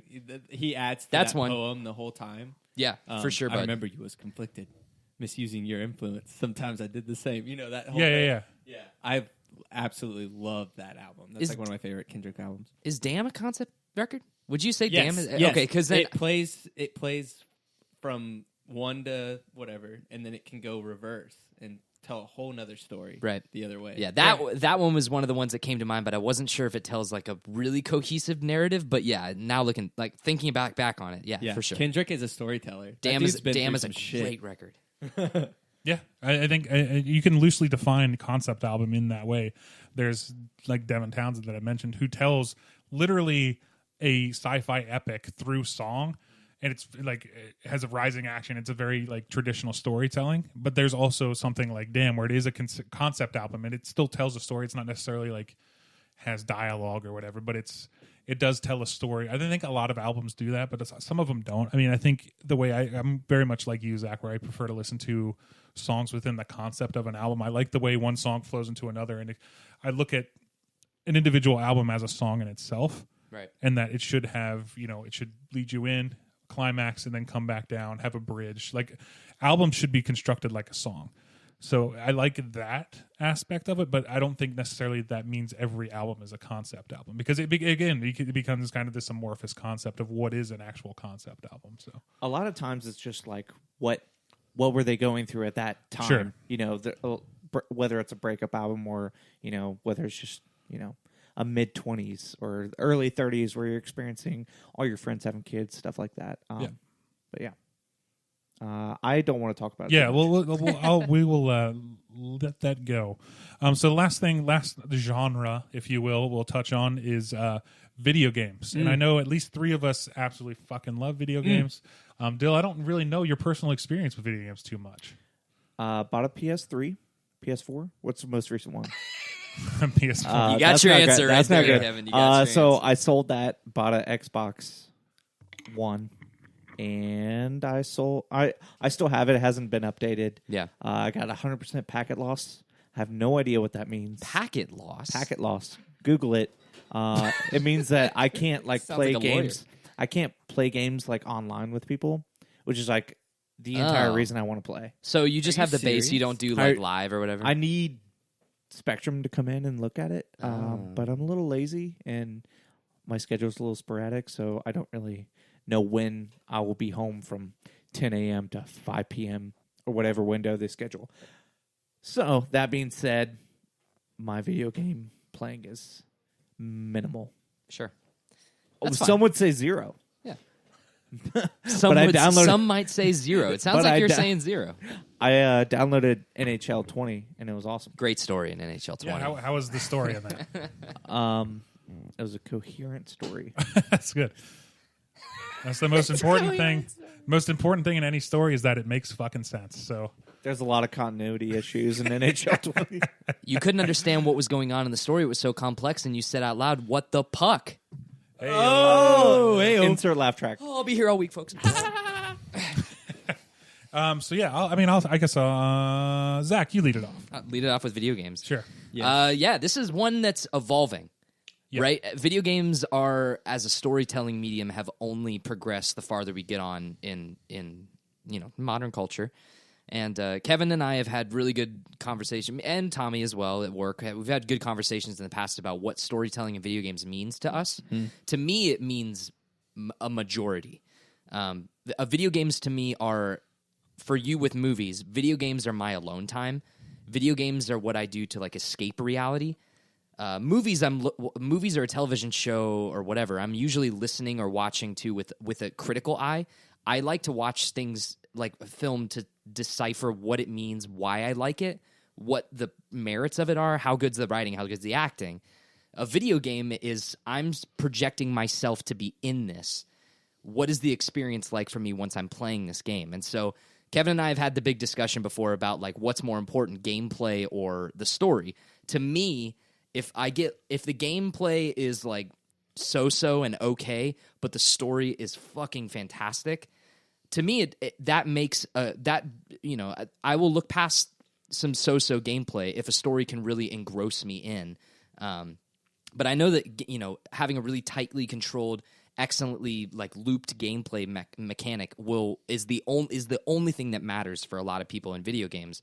To me, the storytelling is what drives it home. So it's games like Uncharted, The Last of Us, Inside, the Telltale stuff like Walking Dead and The Wolf Among Us, Life is Strange, story-driven games that don't have much input to you. Recently, I picked back up. I haven't played it since Death Stranding and Fallen Order, but like I picked back up Detroit: Become Human. Man, such an excellently told and interesting narrative. The gameplay, kind of garbage. Yeah. Like you're just kind of clicking between little menu items the whole time. It's like I can see that being really tedious for a lot of people, but for me, the story just sucks me in, and so sure, yeah. So, what do you like about video games, Tommy? I love video games. I think it's my one of. I don't want to spoiler alert, but I think it's my favorite form of storytelling. I like that the fan base is more passionate. I think it's like unique to like. I don't want to say it's like unique to me, but it's unique to like a clique of people. Like especially with like PlayStation 4 exclusives. Like only PlayStation 4 exclusive or PlayStation 4 owners are going to be able to experience the story, and I get to experience it with them, and I can talk to them about it. Like, did you beat that game yet? I think that's so fun. I feel like I'm in my own little world. I get to throw myself into the story, like physically and vividly. I just absolutely love video games. I love I think the artists get a bigger canvas. I mentioned this earlier in the show, but I think I like art in a big scale. I like as a kid I loved graffiti. I thought like a canvas being just massive was just like really really really interesting to me. And I look at video games that way. I look at video games in a way that they like. No one's gonna sit through like a 40-hour movie. Like if a new movie came out and they were like, this movie's like 46 plus hours long, you're not gonna sit through that. But you'll sit through a 40 plus hour movie or a video game and play through that story. Yeah, that's light work for me. Yeah, it's crazy. Like I mean, me and Kevin are both trying to plat Death Stranding, and it's just like it just keeps like adding on to the story a little bit, and it's like I think I don't know how much you've put into it, but I'm pretty sure I've put like 80 plus hours into Death Stranding. I looked at it yesterday. I just crossed 90 hours yesterday. Yeah. So. And when you said Kev and I are trying to plat Death Stranding, the look on Dylan's face was like, it was like a flat line. What the fuck is going on? I could talk about video games. I could make a whole podcast about. Yeah. I could do a whole podcast every week about video games. But it like the feeling I have in my stomach right now talking about it just gets me hyped. I just fucking love it. I love video games. It's the story. I've played so many like good video games with good stories. I've cried more playing video games than I have watching TV shows and movies and stuff. Yeah, I fucking love video games. Sweet. Yeah, I know. I think that's why I wanted to make this distinction too, though, is because I like video games as a medium. It's my favorite medium to enjoy. But as a strictly storytelling medium, it falls flat in a lot of ways. Now, I play a lot of I play a lot of JRPGs and stuff like that. That is very story based, and I like storytelling in video games. I like having that whole. To me, it's like a movie on steroids. I get to see the visuals. I get to hear the music direction. I get to hear all the sound engineering. I get to be a part of the action. So for me, that's awesome. But. Mm-hmm. A lot of the storytelling elements have to be thrown to the wayside for gameplay elements. So I think that's been the major problem with game storytelling in gaming throughout history. Is it's still a pretty new thing. It's only as a mainstream thing, 30 years old? Yeah. So 35 years old, but I mean, like stories in video games is young. Yeah, super young. Didn't really start till the PlayStation 1 N64 era. Really, I mean, you got a little very basic storytelling in SNES and Genesis, but I mean, Sonic and Super Mario World tell the definitive story, but like really deep storytelling hasn't become a thing, and a lot of times it's kind of bad. Now, that's not to say there aren't great because there's been some games with some great stories that I love, but for me, it's more enjoyable that I enjoy the experience of playing it, and because that will take me out of a story quicker than anything. Is if I can't fucking make a jump. Yeah, it's like fuck this. I don't care about the story anymore because I can't make this jump that I have to make to progress the story. That's why I never really liked any of the Tomb Raider games or anything like that because it's a difficulty to progress a story that doesn't necessarily need to be there. So. And again, that's why my biggest my thing is that I think that it's only getting better with time. No, I agree. I think the storytelling in games is only getting better. When you and I were talking about Death Stranding the other day, and we are talking about Hideo Kojima specifically, I'm a huge Kojima fanboy. I have been since the beginning. I've played almost every single Kojima game. It started with Metal Gear 1 on the PlayStation 1. Love it. I love the way he tells stories. He's a weird ass dude. Yeah. And I like weird ass dudes because they have the most interesting things to say typically. So we were talking about Death Stranding, and he is the first true director of like a video game, a story driven video game. I think he's the first pure. Because that's all he's ever done. That's all he knows. Pioneer, some might say. Yeah, I think that it's safe to say that he's certainly one of the people that's blazed the trail and kind of changed the way stories have been told in video games. Right. If you don't play video games, you know his name. I feel like a lot of people do know Kojima, that name. Yeah, I think he excels in it because, and again, we could get on this. This is a long horse riding into the sunset. This topic here, but what he does really well for video game storytelling is that he also makes something that's good to play.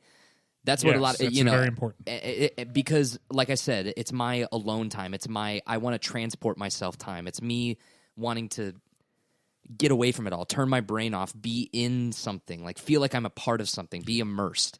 And not only experiencing a good story through the cutscenes and the writing and the dialogue, but also feeling like I have a hand to play in the narrative is a huge part of why video game storytelling is, I think, getting better. And, it's interesting, living with my girlfriend and, being with her for 5-6 years at this point. She never played video games. So me getting to slowly kind of introduce her to stories is such a fascinating thing to see her be like, oh, I really like when they start talking or whatever. The cutscene? And she's like, yeah, when they start like when the movie starts or whatever. And it's like, yeah, me too. And it's funny to see how fringe people are starting to get into this because it's becoming more accessible. Right, and I think that's what Kojima does so well too. Is he folds those storytelling elements into the gameplay aspects. He thinks about pacing and timing and writing more than any other game producer that I've ever seen or come across. Because you get like Call of Duty games, which they have a story, it's coherent, but they're just pieces to move you on to the next gameplay element. They're not really, they're a part of the story, but they're not really a part of the experience, if that makes sense. It's like, sure. Fuck, I wish I could skip this so I can continue shooting people in the face.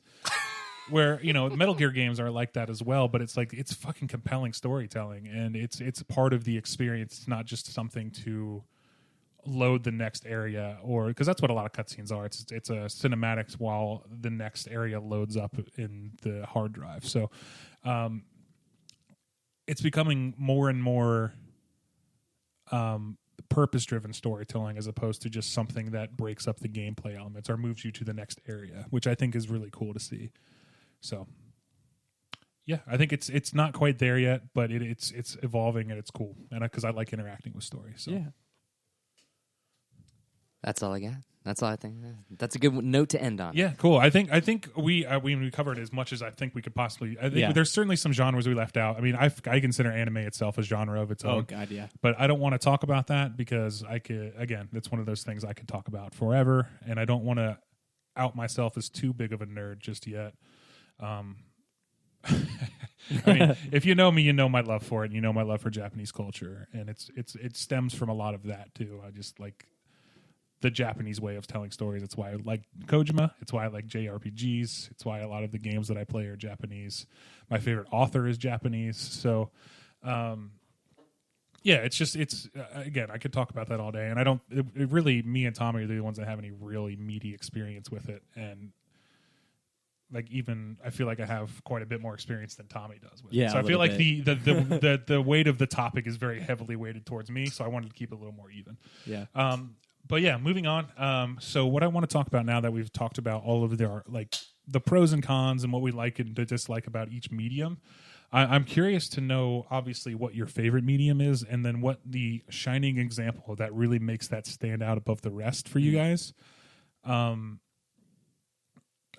really super interested in why because there doesn't have to be one thing, but I think everybody has that one shining example of something one story that stuck out to you and why the medium it was in made it that way. So, you want me to start? Or I want you to start, Thomas. Do we want to do it? Well, I guess it's a good segue because we just ended on video games. So video games was my favorite way to experience a story. I've written several reasons why it's my favorite, but I guess a few shining reasons is later on, earlier on, you guys asked me do you remember your favorite movie experience? Do you remember this? Do you remember that? I remember vividly the minute I was handed a controller for a Super Nintendo, and I remember vividly beating some of my favorite video games, Halo, Gears of War, stuff like that with some of my best friends. It's always been I'm getting chills talking about it.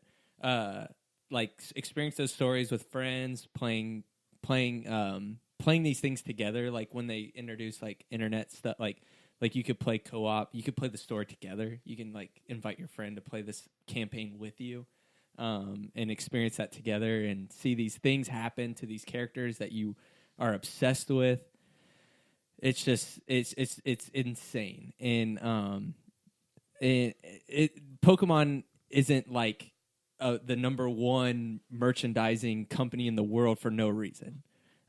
Video games just have a way of grabbing you and not letting go, and I just love them. I love them. So if you had to point to one specific video game or video game moment that really solidifies that for you, God. What would it be? There's so many, but right now, the first one that comes to mind is Gears of War 2, where Dom finds his wife. I think I've told you this story. Yeah, you've told me this. Yeah, where he finds his wife. You're looking, she's lost in the first one. You find her. The second one's mainly about finding her and saving her, and Dom, Dom finds her in this like this cell. I could talk about this game forever, but he basically finds her in like a capsule that these aliens have been hiding her in, and he sees her like beautiful at first, and like that was a game you could play like co-op, and like me and my friends were like playing that together, and we're like, oh, she's fine, she's cool, like she comes out, she's like good, and then she like slowly starts to decompose and actually become like what they did to her, and he has to like actually like execute her because there's nothing left. They've like just literally like taken everything, every humanity aspect of her out of her, and there's no saving her at that point. So he has to make this decision of putting her back in the cell or like taking her out. And like I remember me and my friend just like looking over, just like bawling our eyes out, like we're like 16 years old. I don't even know how old we were, but we were just like bawling our eyes out, like. Like that part sticks out for sure. But yeah, Zach, you want to go? Yeah. I don't know. It's tricky for me. Like, I don't really have a clear, concise answer for you.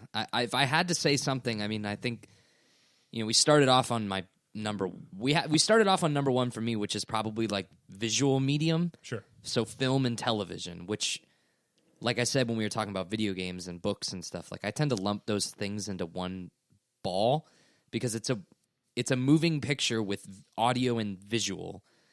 And I get that they're like delivered to you in a different way, but like it's all shot on film. Not literally shot on film, but it's literally a movie. It just depends on how they decide to trim it up and deliver it to you. And sure. The delivery method be damned, or whatever you want to say, but like I think that, movies, when they're done well and are, they capture that lightning in a bottle, can oftentimes be the most satisfying way to tell a concise narrative. And then I think that television or a series can oftentimes, if done properly without too many hands in the cookie jar, be an entertaining ride and a roller coaster of emotions and both of them have merits for different reasons, but honestly, like, if I had to point to one shining example recently, it would have to be Watchmen. And we did a whole discussion on this, but just in terms of it checks all the boxes for me. Like, in terms of what I look for when I'm critiquing something, when I watch something to kind of like decipher what I like about it, what I don't like about it. Watchmen they hired great cinematographers to handle their camera work. Their director of photography, they just do amazing job. Like, the writing in the show is impeccable, from the dialogue just to the general story.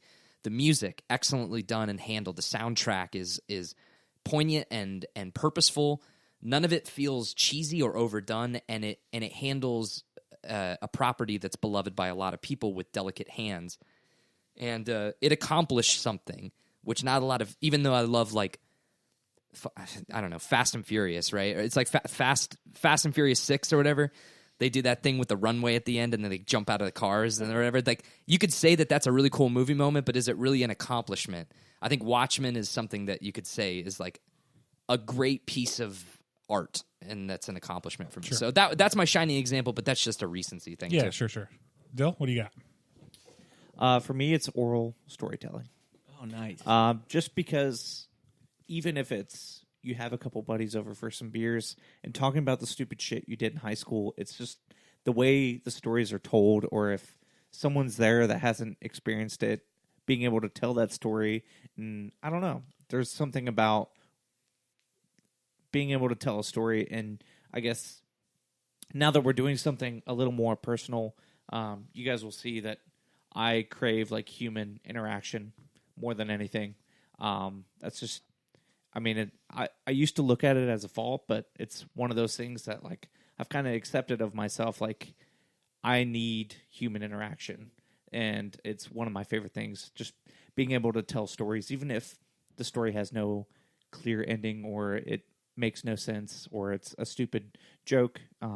That's what I look for. Well, that's what my whole point of this was, is that storytelling is a way to bring people together at its core. That's what it was at the beginning. That's what a story is. It should bring people together, and it should be a shared experience. Whether you like to consume it by yourself and think about it by yourself, it really only gains value, I think, when other people experience it, or you can have a shared experience with it. I mean, that's the wrong way to look at it, but it certainly becomes storytelling is a communal thing. So I think that's where a lot of the value gets derived for it. So I certainly think that's valid, and I love that was your answer, because I didn't expect that, to be perfectly honest. I didn't expect anybody to come out of this saying like they just love listening to people talk. That's my second favorite. Yeah. Yeah. So yeah, cool, Dill. It's like last. Yeah. As I crack open another beer. What about you, Kev? For me, I obviously I have a huge passion for reading and books, and I think that is my favorite way to consume a story in its totality, because it's an oral tradition that's been refined and written down. And again, it's really close to the artist's unfiltered vision of what that story should be. It's him or her, right? He's sitting down. Here's the story I want to tell, and here's the way I want to tell it. And I think for me, reading a book is very relaxing. It's escapist for me. I can completely lose myself in that world if it's written correctly. Like George R. R. Tolkien, or not George R. R. Tolkien.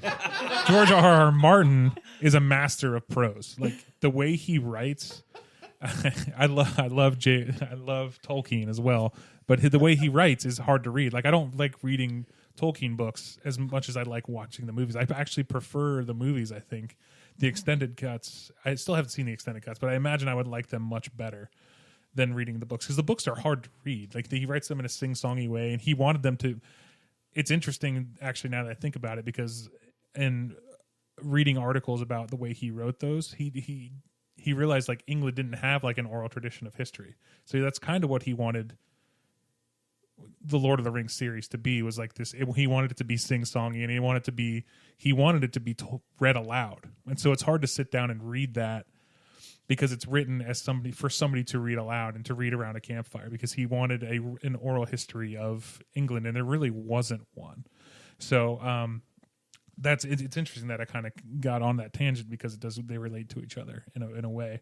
But yeah, like somebody who can really transport me, like old Georgie Boy does, and Murakami does, and Vonnegut does. I get lost in their world, and I think there's something super powerful about that.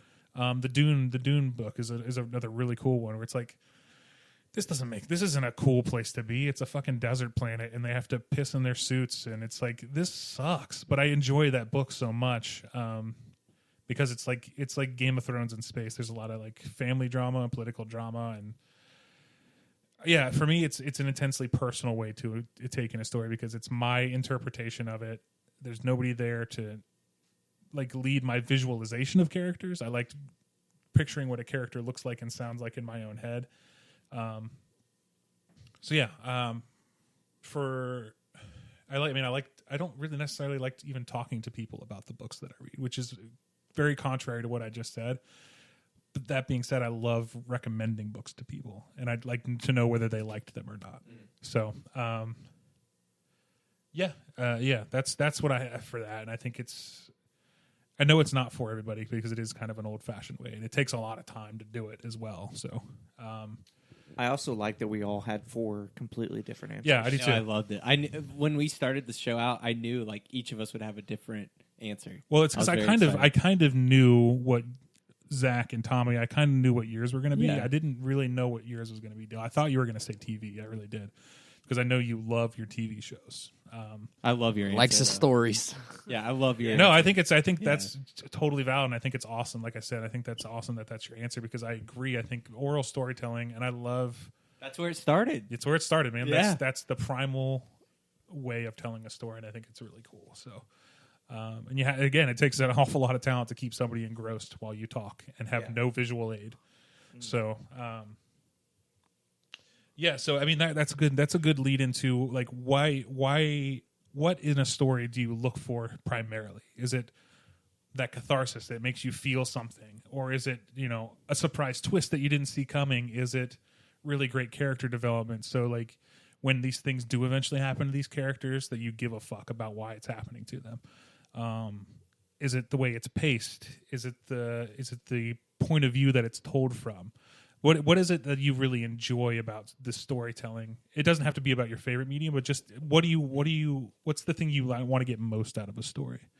So, Dill, I'll come back to you actually because I think yours might have the most interesting answer. Honestly. Yeah, actually, yeah. Well, I guess if we get out of oral storytelling, sure.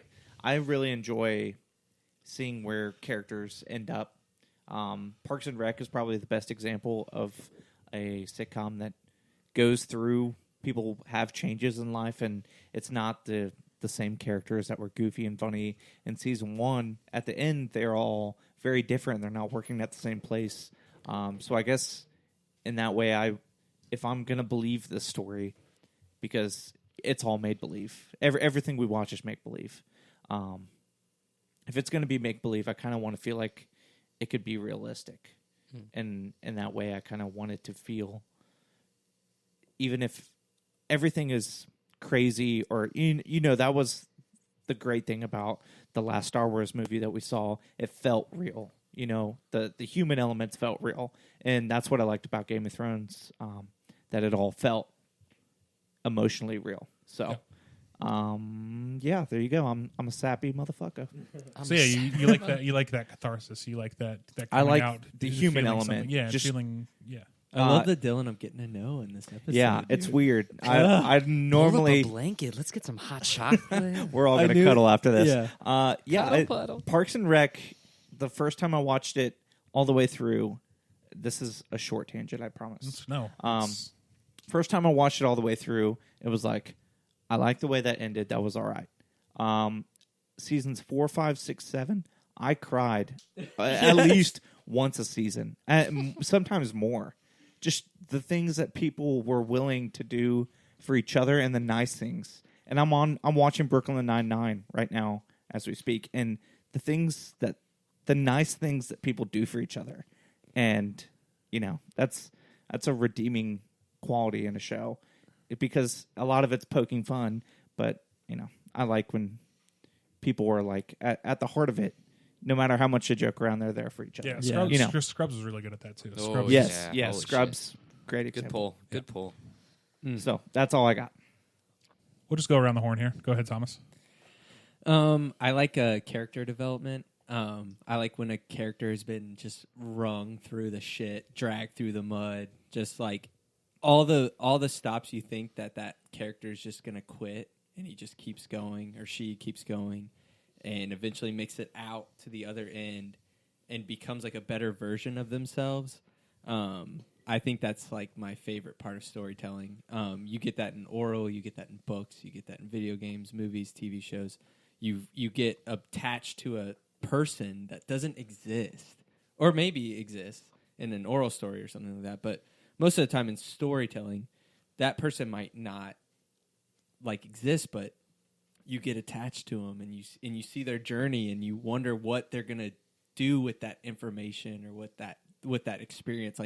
You might put yourself in their shoes and see, like, I would just fucking fail. I would absolutely just like lay down and just give up. But they just keep going, and then they find this resolution at the end, and it's just something so cool to me. I just love to see a character turn.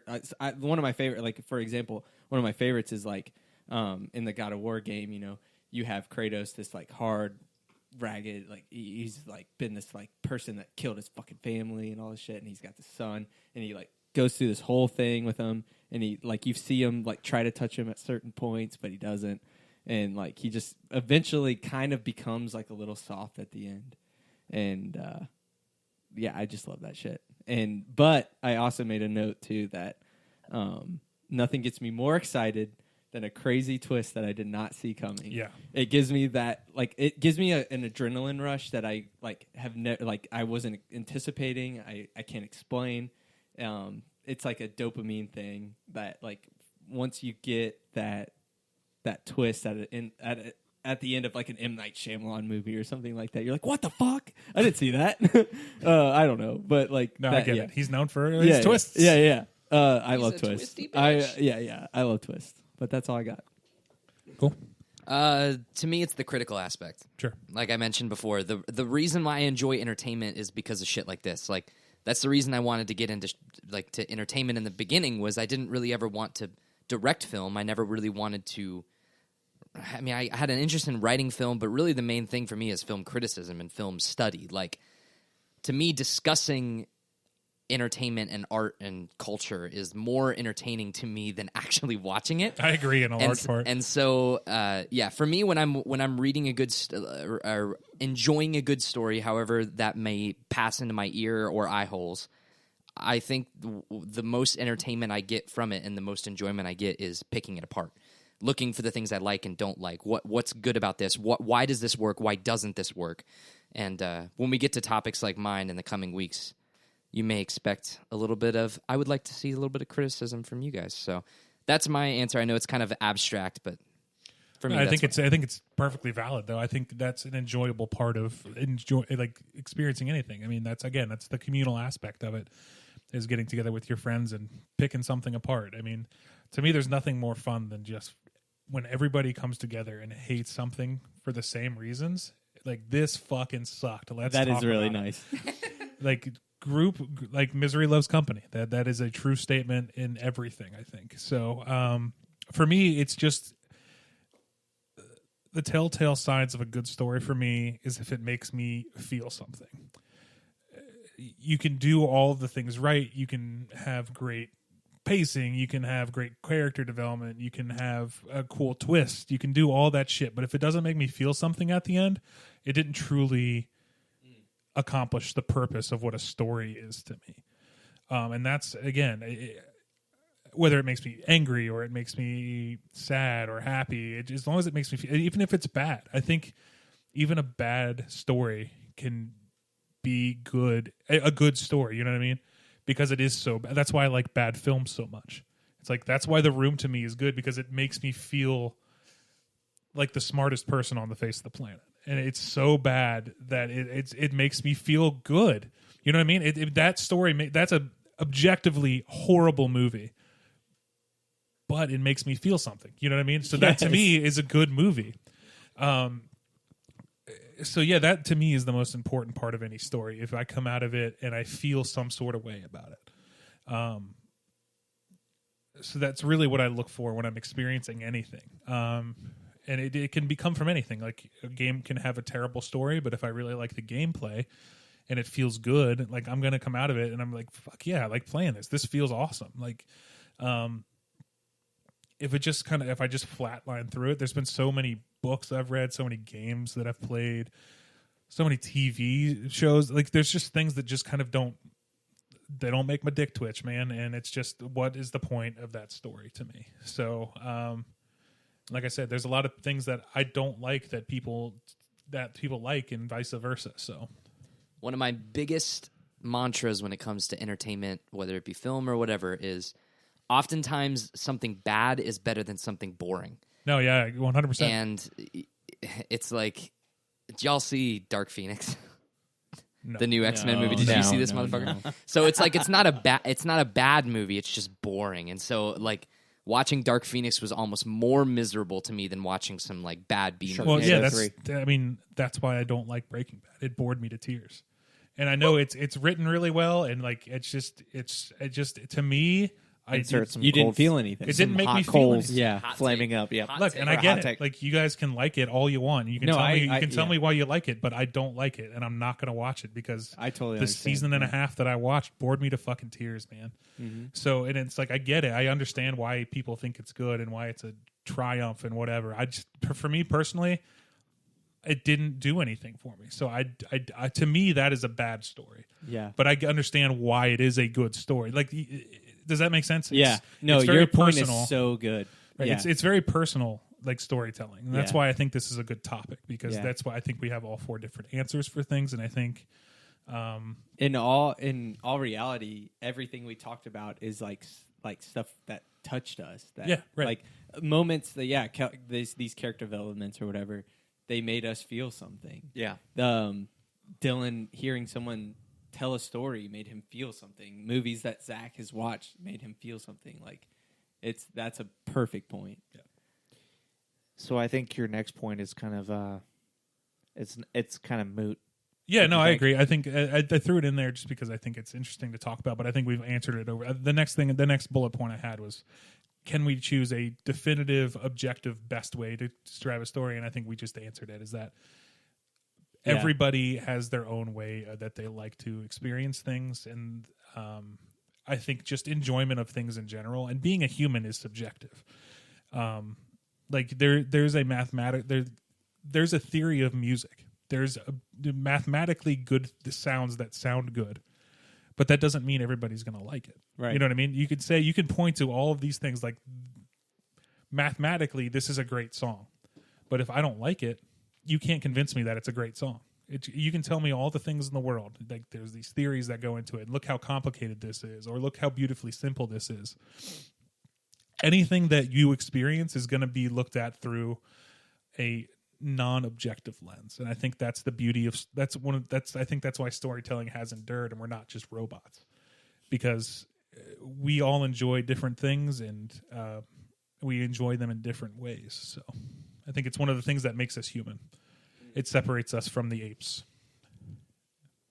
So yeah, guys. Yeah, I appreciate the conversation. I think you made this super easy on me. Kind of wind it down here. I mean, we kind of already talked about it already, but I'm curious to think about how you thought this topic was. What you think, like, how did you like it for an opening to the show?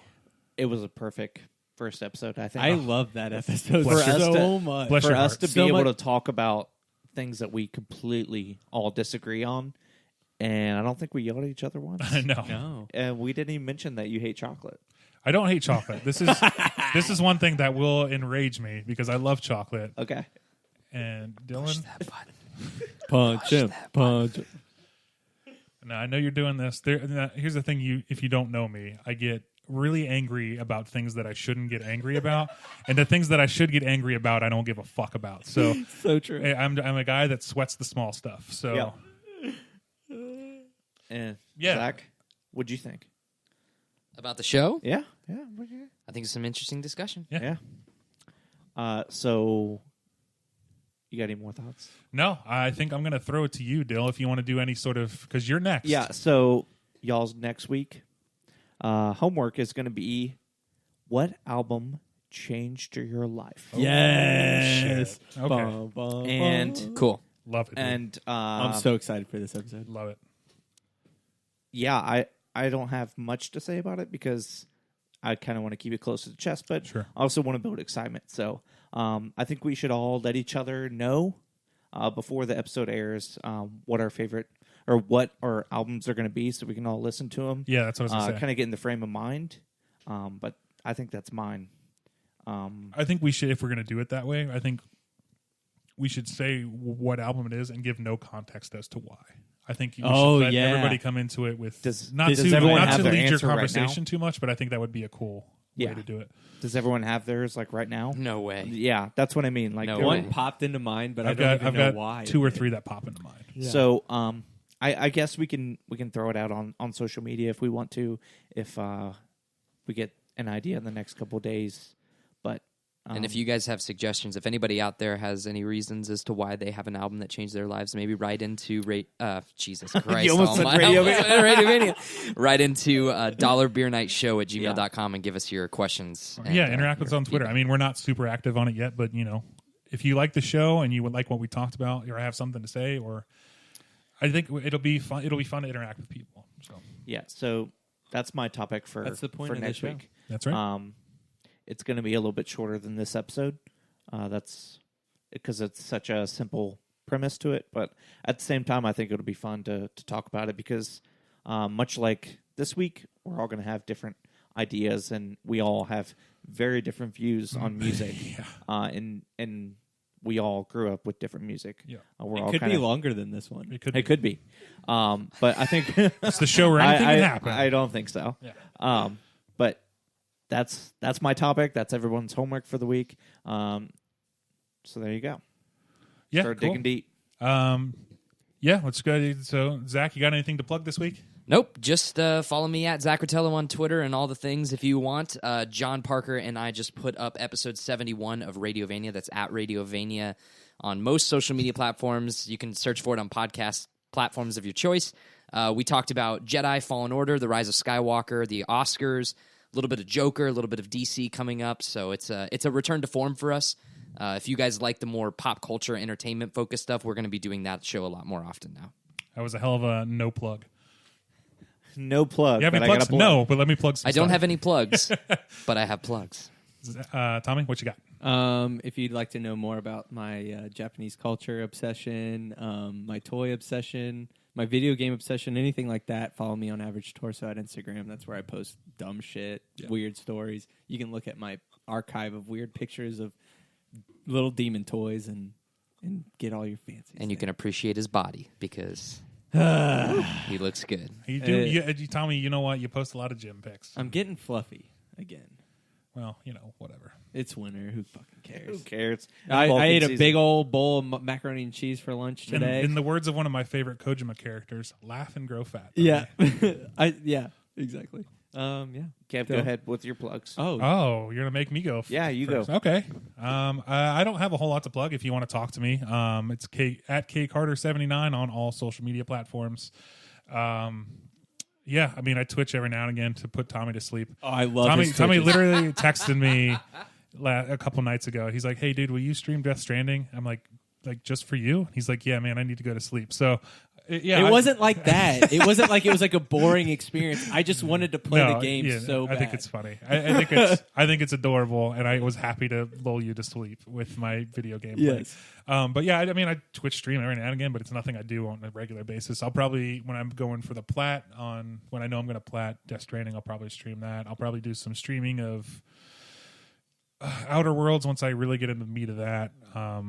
Maybe I'll do some Overwatch with my little brother if we ever decide to play that again. But yeah, I don't do that a whole often. It's at KCarter79 on Twitch. So, Dill?